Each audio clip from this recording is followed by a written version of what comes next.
핍박 속에서도 전해야 할 복음이라는 제목으로 하나님의 말씀을 전하도록 하겠습니다. 서울 양화진 선교 묘역에 가면 24살의 젊은 나이에 조선에 와서 8개월 만에 순교를 당한 루비 캔드릭이라고 하는 선교사님의 묘가 있습니다. 그녀는 미국 텍사스에서 파송된 감리교 선교사였습니다. 안타깝게도 한국에 온 지 8개월 만에 급성 맹장염에 걸려서 수술을 했지만 결국 소천하고 말았습니다. 그의 묘비 상단에 보면 이런 글이 적혀 있습니다.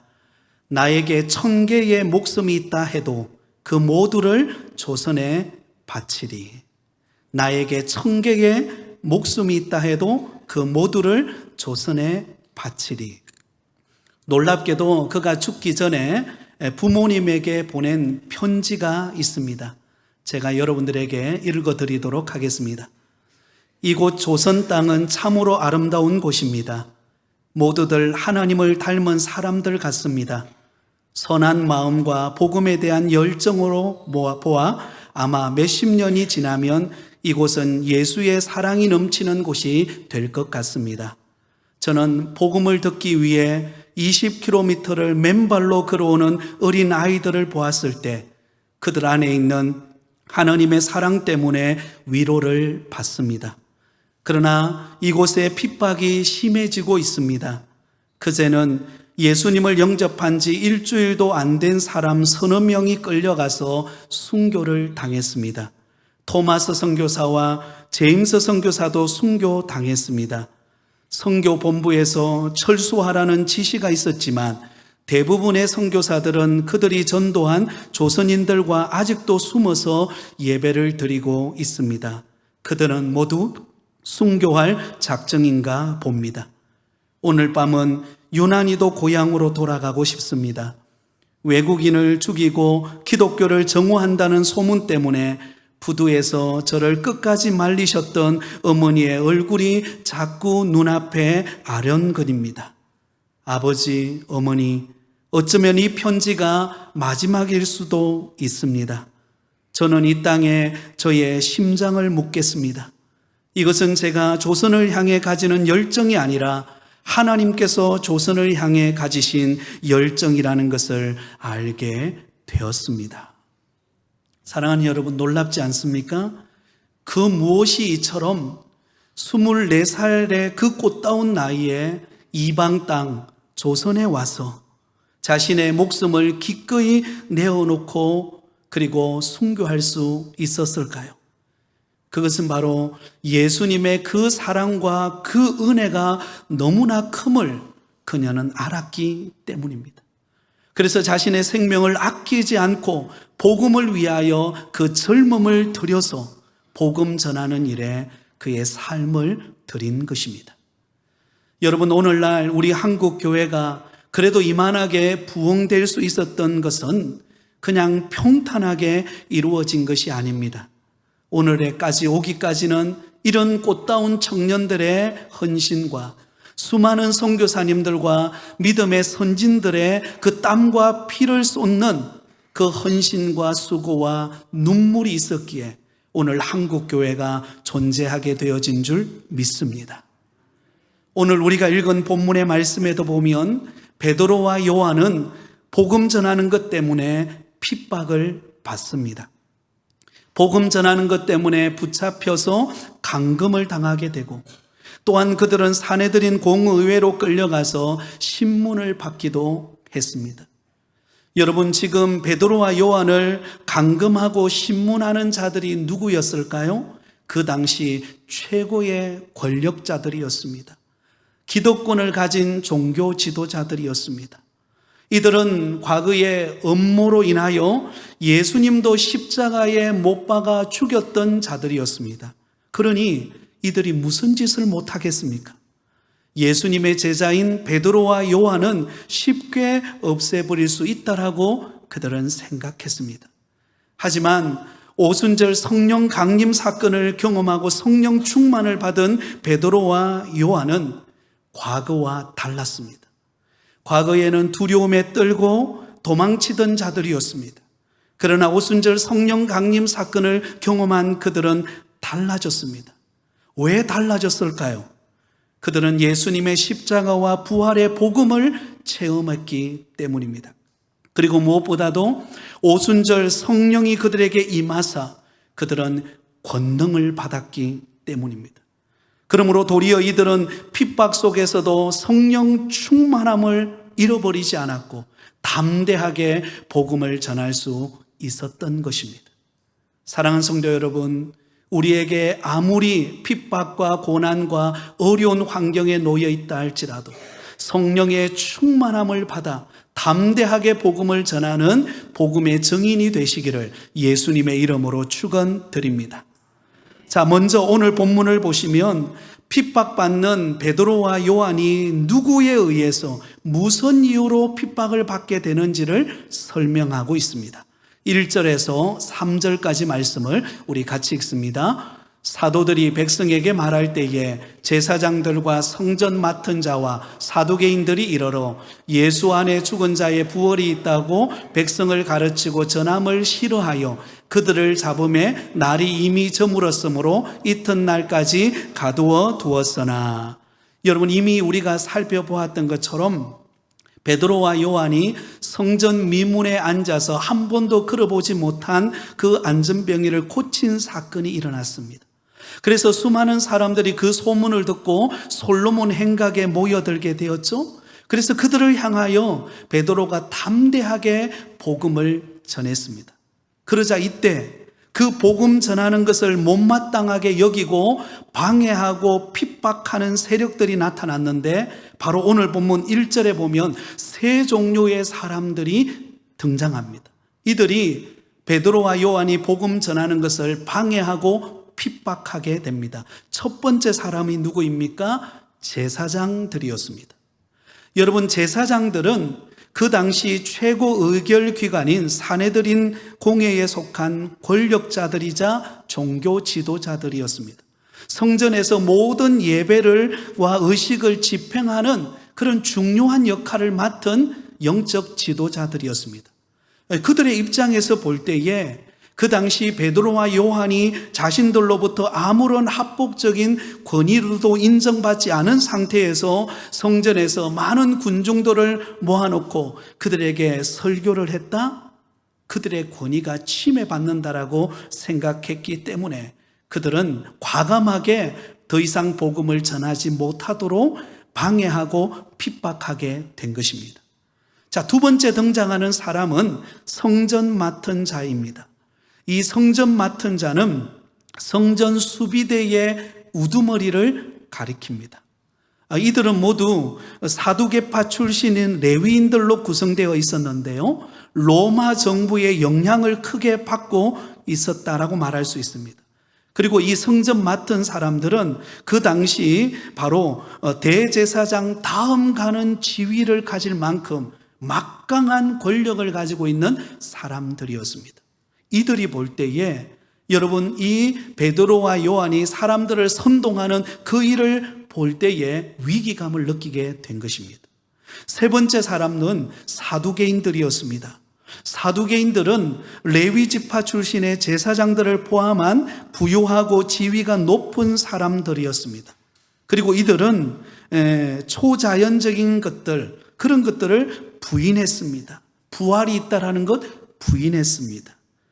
바로 이러한 세 종류의 사람, 제사장들과 성전 맡은 사람과 그리고 사두개인들이 지금 복음 전하는 그 베드로와 요한을 감금하고 신문하는 일에 혈안이 되어 있었습니다.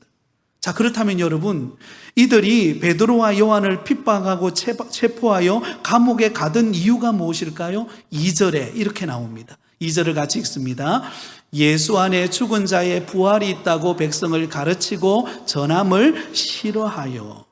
자, 여러분, 이 베드로와 요한은 예수님께서 죽은 지 사흘 만에 부활하셨고, 누구든지 그 예수를 믿는 사람은 장차 부활하게 될 것이다, 부활의 소망에 대한 메시지를 전했습니다.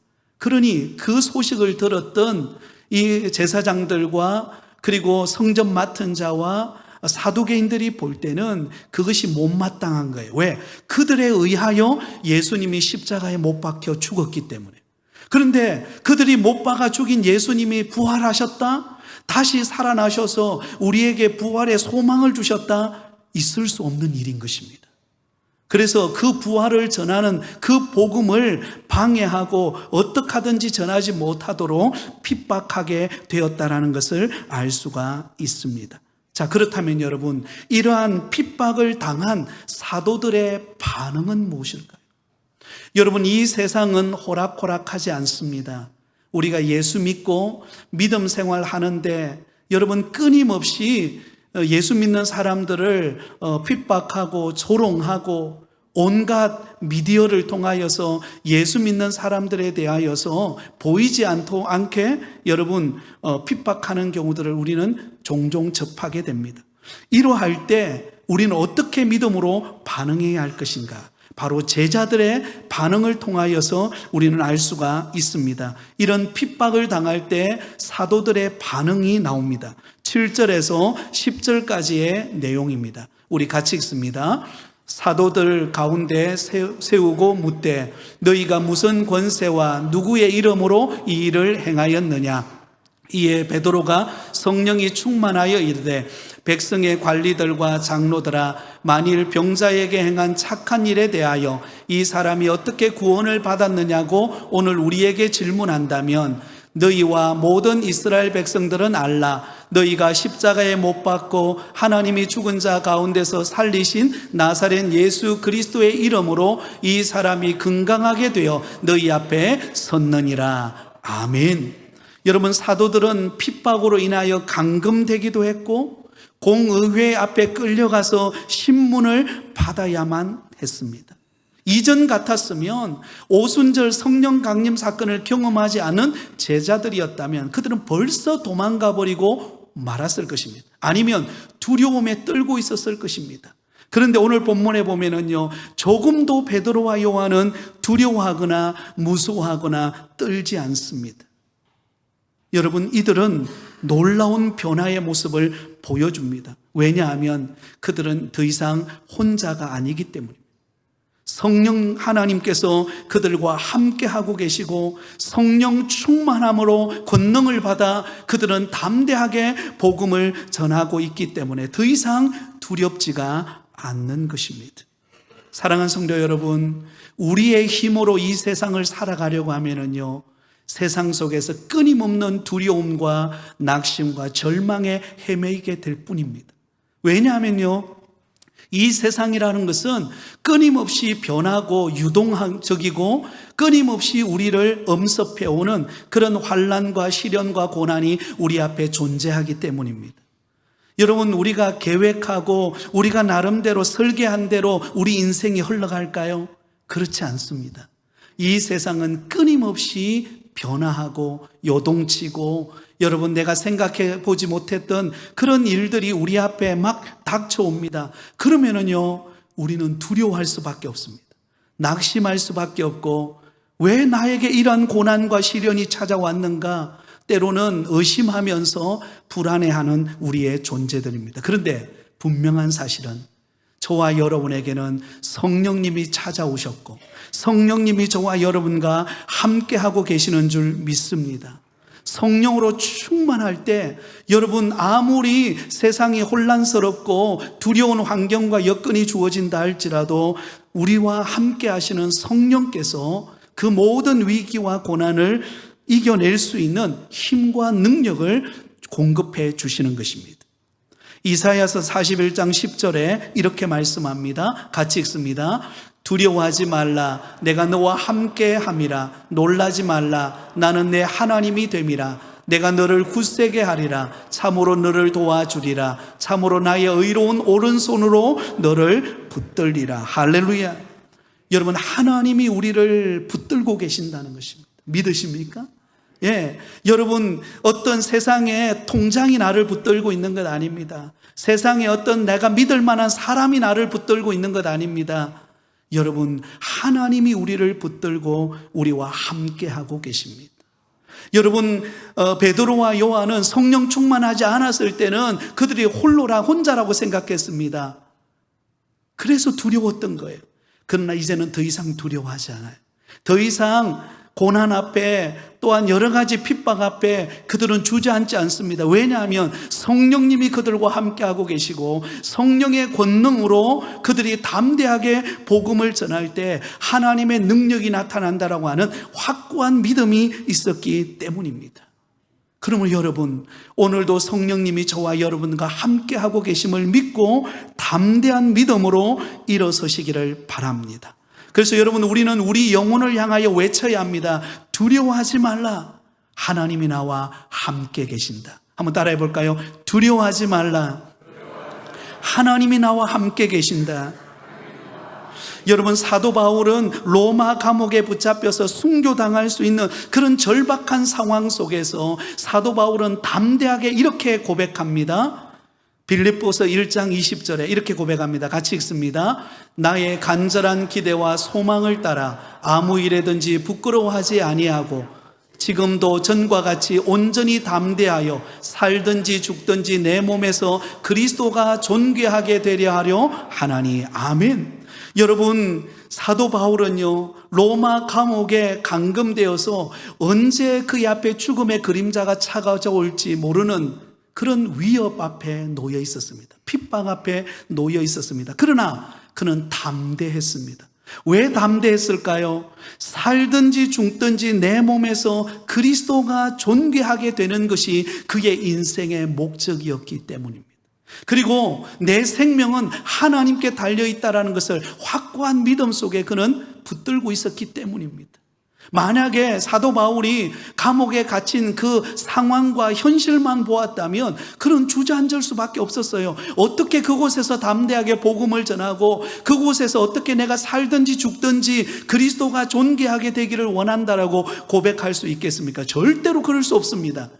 근데 사도 바울에게는요, 성령이 그와 함께 하시고 그리고 하나님이 나와 함께 하심으로 내 생명은 하나님께 달려있다라고 하는 확고한 믿음이 있었기 때문에 그는 감옥 속에서도 흔들리지 않게 된 것입니다.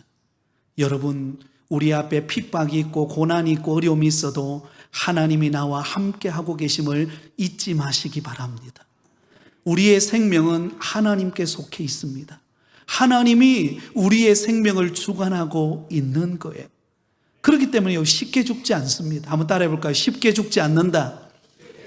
네, 쉽게 죽지 않아요. 여러분, 하나님이 우리의 생명을 다 붙들고 계시는 거예요. 하나님이 우리의 앞길을 인도해 가고 계시는 거예요. 그래서 베드로와 요한과 사도 바울은 그 어떤 핍박과 고난과 위기 앞에서도 여러분 비굴하지 않았어요. 왜? 내 생명은 하나님이 책임지시기 때문에 내가 언제 죽을지, 내 인생이 언제 끝날지 그게 관심이 있는 거 아니에요. 왜? 하나님이 내 인생 붙들고 하나님이 책임질 것이기 때문에 내 모든 것 맡기고 내가 할 일은 무엇입니까? 주의 복음을 전하는 거예요. 내가 경험한 예수 그리스도의 그 은혜를 나누는 것입니다. 그럴 때 두려움이 떠나가는 거예요. 그럴 때 내 안에 하나님이 주시는 넘치는 은혜가 흘러 넘쳐나는 역사가 일어나게 되는 줄 믿습니다. 여러분, 우리가 두려워하는 것을 가만히 한번 생각해 보세요. 왜 두려워하고 낙심하고 절망합니까? 내 앞에 당장 닥쳐 있는 환경만 보기 때문에 그렇습니다. 내 앞에 닥쳐 있는 그 시련과 핍박과 고난과 위기의 상황만 딱 보니까 어때요? 아이고, 이게 큰일 난 거예요. 이제 끝났다. 이제는 안 된다. 이제는 더 이상 희망이 없다. 그렇게 생각하는 거예요. 그러나 여러분, 역사를 주관하고 계시는 분은 우리 하나님이십니다. 그 하나님이 내 인생을 붙들고 계시는 거예요. 그 하나님이 나의 사업장을 붙들고 계시고, 그 하나님이 나의 직장을 붙들고 계시고, 그 하나님이 나의 가족의 모든 생계를 붙들고 계시는 분이 우리 하나님이십니다. 그 하나님이 책임지고 계시기 때문에 그 어떤 고난과 시련과 핍박이 와도 여러분, 우리가 주님 안에 있기 때문에 흔들리지 않는 거예요. 하나님이 우리의 걸음을 인도해 가시는 것입니다. 그렇기 때문에 여러분, 내가 살아도 주를 위하여 살고 죽어도 주를 위하여 죽을 수 있는 것입니다. 그러면 여러분, 나의 생명이 주께 있음을 기억하면서 날마다 주를 바라보는 은혜가 있으시기를 예수님의 이름으로 축원드립니다. 성령 충만한 베드로 사도는 핍박 가운데서 그는 이렇게 증거합니다. 예수 그리스도를 어떻게 증거합니까? 11절 12절에 이렇게 고백합니다. 같이 읽습니다. 이 예수는 너희 건축자들의 버린 돌로서 집 모퉁이의 머릿돌이 되었느니라. 다른 이로서는 구원을 받을 수 없나니 천하 사람 중에 구원을 받을 만한 다른 이름을 우리에게 주신 일이 없음이라 하였더라. 할렐루야. 여러분, 여기 보면 베드로 사도가 예수 그리스도를 증거할 때 이렇게 증거합니다. 그 예수 그리스도를 무엇에 비유하는가 하면 건축자들의 버린 돌로서 집 모퉁이의 머릿돌이 되었다. 예수님이 곧 집을 세우는 머릿돌이 되었다는 것입니다. 사실은 여기 건축자들은 누구를 예표하고 있습니까? 그 당시 종교 지도자들, 예수님을 십자가에 못 박아 죽였던 자들, 그들은 어떻게 인생을 설계했습니까? 예수 그리스도만 십자가에 못 박아 죽이면 더 이상 예수를 따르는 사람도 없고, 더 이상 부활이 있다거나 더 이상 어떤 예수님을 믿어야 구원받는다, 이런 말을 하지 않을 거라고 그들은 생각했습니다. 그래서 그들은 예수 그리스도를 과감하게 버려버렸습니다. 과감하게 버려버렸어요. 그런데 십자가에 못 박힌 예수 그리스도는 죽은 지 사흘 만에 부활하셔서 그 집에 무엇이 되었다고요? 머릿돌이 되었다. 가장 중요한 건물을 세울 때 가장 기초석이 되고 가장 중요한 머릿돌이 되어 주심으로 여러분, 우리에게 구원의 길을 열어주신 분이 예수 그리스도이십니다. 그래서 베드로 사도는 고백하는 것입니다. 다른 이로서는 구원을 받을 수 없나니 천하 사람 중에 구원받을 만한 다른 이름을 우리에게 주신 일이 없느니라. 너희들은 십자가에 예수 그리스도를 못 박아 죽였지만, 십자가에 못 박아 죽임으로 인하여 다 끝났다라고 생각했지만, 그러나 예수 그리스도는 그 죽음의 권세를 이기시고 부활하셔서 우리의 구원자가 되시고 우리의 생명이 되셨다. 그 예수 그리스도 외에는 다른 사람에게 다른 그 어떤 누구도 구원자가 될 수 없음을 증거하고 있습니다.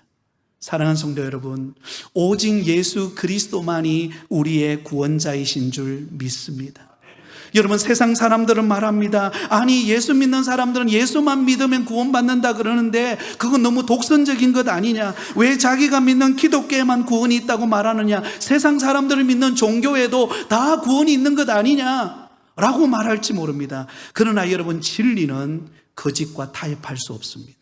진리는 하나입니다. 나는 길이요 진리요 생명이니 나로 말미암지 않고는 결단코 아버지께로 갈 수 없느니라. 예수 그리스도 외에는 구원의 길이 없는 줄 믿습니다. 오직 예수 그리스도를 믿는 믿음 안에서만 구원받는 하나님의 택한 자녀가 되는 것입니다. 그래서 베드로는 담대하게 예수님을 잡아 죽인 그들을 향하여 선포하는 것입니다. 너희들이 죽인 그 예수 그리스도가 집에 모퉁이 돌이 된 것처럼 우리의 구원자가 되었다고. 여러분, 우리가 세상에 가서 전파해야 될 것이 무엇입니까? 바로 내가 만난 예수 그리스도, 그분만이 나의 구원자이시고 그분만이 우리를 살리고 우리에게 영원한 생명을 주시는 분이라고 우리는 담대하게 외칠 수 있어야 할 줄 믿습니다. 우리는 4월 28일 상반기 새생명 전도 축제를 우리가 2주 앞두고 있습니다. 여러분, 우리가 할 수 있는 게 무엇이겠습니까? 내가 만난 예수 그리스도, 내가 경험한 이 구원의 감격, 그 은혜를 우리가 가족과 이웃에게 전하는 것입니다. 그 사람이 올지 안 올지는 모르지만, 그러나 우리가 할 일은 때를 얻든지 못 얻든지 그들에게 가서 이 복음의 소식을 전하는 것이 우리의 사명인 줄 믿습니다. 그러면 여러분, 기도하는 가운데 이번에 새생명 전도축제 때 누구를 전도해야 될까? 여러분 마음속에 작정하시고 그들을 위하여 기도하면서 다가갈 때 하나님의 은혜가 있을 줄 믿습니다. 마지막입니다. 이 핍박을 견디어낸 결과가 무엇일까요? 우리 4절 말씀을 읽고 말씀을 맺겠습니다. 4절입니다. 같이 읽습니다. 시작. 말씀을 들은 사람 중에 믿는 자가 많으니 남자의 수가 약 5천이나 되었더라. 할렐루야. 여러분, 지금 사도들은 핍박 가운데 있습니다. 예수님을 십자가에 못 박아 죽였던 제사장들과 성정 맡은 자와 그리고 사두개인들은 눈이 시뻘게 가지고 어떻게 하면 이 사도들을 복음을 전하지 못하게 할까 혈안이 되어서 신문하고 감옥에 가두기도 하고 어떻게 하면 이들을 없애버릴까 온갖 인간적인 방법을 다 동원하고 있는 순간입니다. 근데 놀라운 일이 일어나요. 그 핍박 가운데 뒤로 물러서지 않고 복음 전하는 그 사도들을 통하여 무슨 일이 일어나요? 바로 예수 믿는 자들이 더해지는 은혜가 나타나는 것입니다.